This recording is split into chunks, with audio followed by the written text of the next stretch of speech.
Good afternoon, everyone, and thank you for attending and showing some interest in an exciting project that we ran at the NBA over the course of 3 years. It launched last year, and that was the complete overhaul of our statistical capture system inside the venue.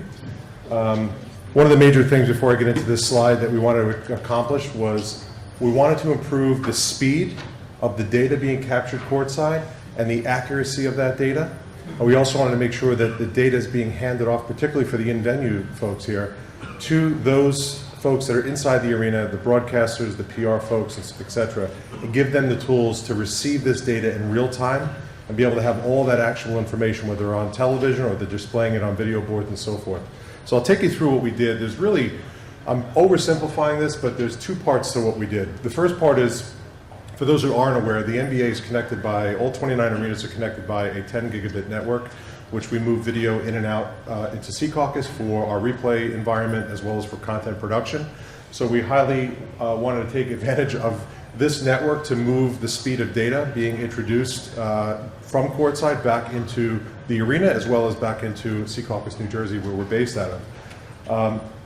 The next part of that was an overhaul of the interface itself, the software interface by which the statisticians capture information. Historically, for the past 18 years, there was one interface, worked very well, but a user needed to capture every single piece of information for every play before they hit submit or save, before the rest of the world knew about it. And we flipped that on its head a little bit, and we had a tiered approach whereby you have a primary data inputter, a secondary data inputter, and then there's a third person now introduced inside Secaucus, New Jersey. And you ask yourself, why did we do that? Well, there's certain information that's being captured that's just more important than other information. So the fact that someone made a shot, a three-point shot by player number 4 by this team is far more important to get that out to the rest of the world in real time as it's happening versus then to take the time to understand what type of three-point shot or what two-point shot it was. Was it an alley-oop? Was it a layup? So we tiered the data entry for fast data, most important information, and then once that's done, that person goes on to the next data entry, and the secondary person who's sitting right next to them fills out the rest of the metadata on that particular play. So here's the legacy system on the left. I know this is an in-venue product. We deploy this all over the world wherever there's an NBA game. It's being used by every single one of our leagues at this point.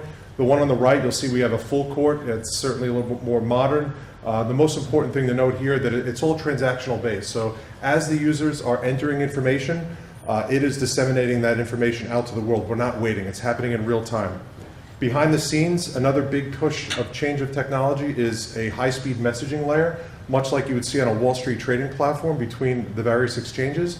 As a piece of information is being entered, it actually goes out over our messaging bus, both within the arena, as well as back to, again, Secaucus, New Jersey, where then we have a suite of APIs that our licensees, ESPN, Turner, etc., around the world are able to consume.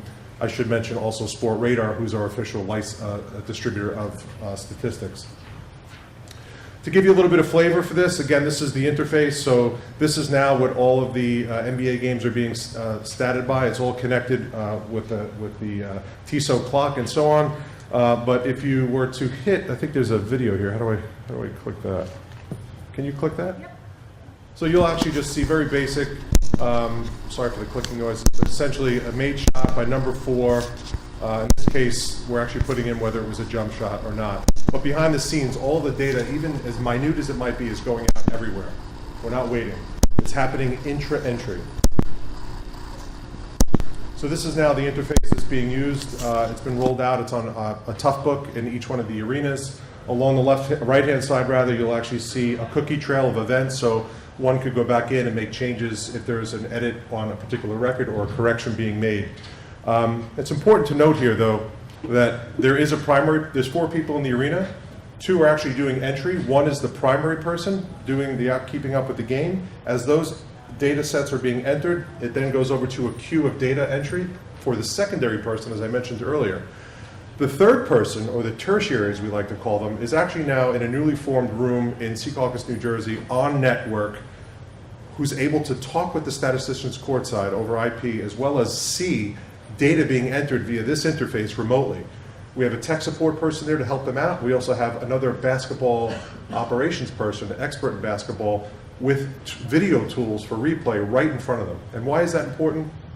Well, it's important because if there's a question from the courtside, they're trying to keep up with the game, they can ask the person back in Secaucus, New Jersey for help. They can go actually back and look at video tools to do a quick replay, give them the answer, and then offer to make the change directly into an instance of this software so that the rest of the world knows about it. We don't need to wait for a break or a timeout. They can make the change on the fly, or they could say, don't worry about it, here's the answer, but I'll make it courtside. So there's a nice dialogue back and forth between this now extended team. And because of that, our data it was always accurate, but it's even more accurate in terms of end of game changes. Typically, if there was edits or reviews done, it can happen the next day. It can happen the next day after, depending upon when it was found. Now that the games are being done in this manner, and there's more people looking at it, and they have the tools to make the changes, once the game is done at night, it's pretty much done. And if we need to make changes, we can, but it's certainly reduced the amount of time it takes to make changes within the whole environment. So here's just a quick look, getting back to the in-venue aspect of this. We've got a primary inputter, we have a secondary inputter. You'll notice in the top left corner, there are two screens. You'll notice, well, you might be able to see it here, but there's actually slight variation to the interface, but they're all working on the same software and contributing to the data entry in their own capacity. And so they're working hand in hand. They're on the headset and they're able to speak back to Secaucus, New Jersey. You also see in the bottom there's a caller. So this person also has video tools courtside. This particular one is by Everts. We have 4 angles available that come directly from inside the arena that are captured on a solid state disk DVR capability. We're also rolling out a cloud version of that, so we can show all 9 of our angles available in a browser courtside, but we're in transition. The fundamental role here, though, is so that they can go back and look at the plays, because at the speed of the basketball as it happens, it's so quick, it's sometimes hard to follow. So if they have a question, they can quickly go back and get the conclusive answer. The other important point here is we have another piece of software inside the arena provided by Sports Media Technology. It's basically a big middleware. Essentially, what it does is provides the acquisition of all of our stats into its platform. We give that to our RSNs and inside arena personnel, should they want to control their in-arena video boards or their CGs. Essentially, this software collects all the data, provides the ability to create playlists, and then most importantly, speak the language of their CG. So if you're working with Chiron, if it's Lyric, or if it's Python scripting, what have you, this has the ability to roll up different stats based on the game as it's happening in real time, and then they can build these playlists in real time and also take the data to air, but it's inside the arena, so they can display and control whatever they would like from inside the arena without having to have custom software development handled and have the graphics company integrate with our data feeds. This sort of handles all of that for it. So each one of our teams has access to this, and it's used pretty much, it's just about everywhere. Not every team across the league is using it, but they're licensed to use it should they want to. Here's another, this existed, but it didn't exist in this form. This is what we call PR display. This tool is now web-based. It's newly, since we launched the new system and rolled out.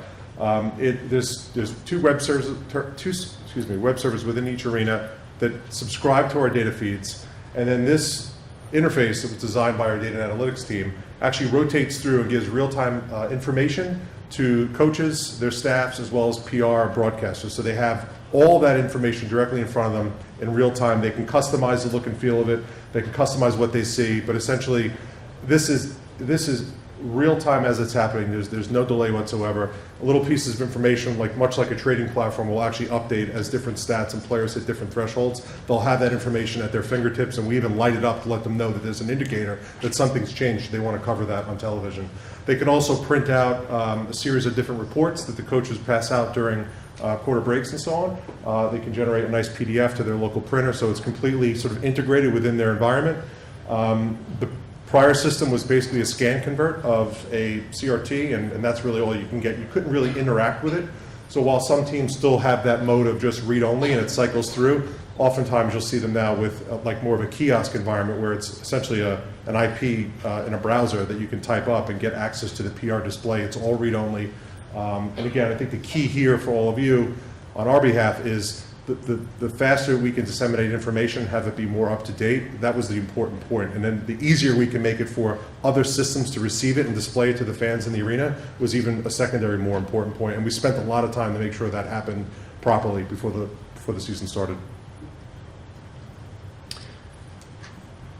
This is the Game Operations Center, another screenshot, but essentially a newly formed room, lots of monitors. So if you've ever been out to Secaucus, New Jersey, many of the rooms you'll see are often look like a Best Buy with lots of televisions. But basically what we did here was we put 2 people for, as I mentioned earlier, in front of each game, all on our network with the tools in hand to make corrections in real time with the data, as well as we've re-encoded all of our live feeds that come from the arena into a browser-based application for these folks that marry the statistics and the video together. So if there is a question coming on the RTS unit by a statistician courtside, they have the answer that they need to get back to them with video evidence of what happened, right? Was there who came off the court, who came back on? A lot of times there's questions about something. Someone might have moved in front of the camera. They can go back and look at multi-angle video from their browser and give them the answer right away. Not only that, but they can also make the change to the statistics directly on the messaging bus that goes out to the world. They don't even have to have the person courtside do it should they choose to. So this was a really big advancement.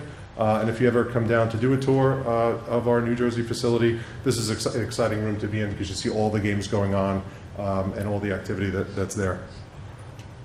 I think the last slide is, oh, here you go. So here's a closer look at it. I forgot about this one. So this is the interface. This is what the Game Operations Center personnel have in Secaucus, New Jersey at their fingertips. So you'll see a version of the software provided by Genius Sports, by the way, on the left.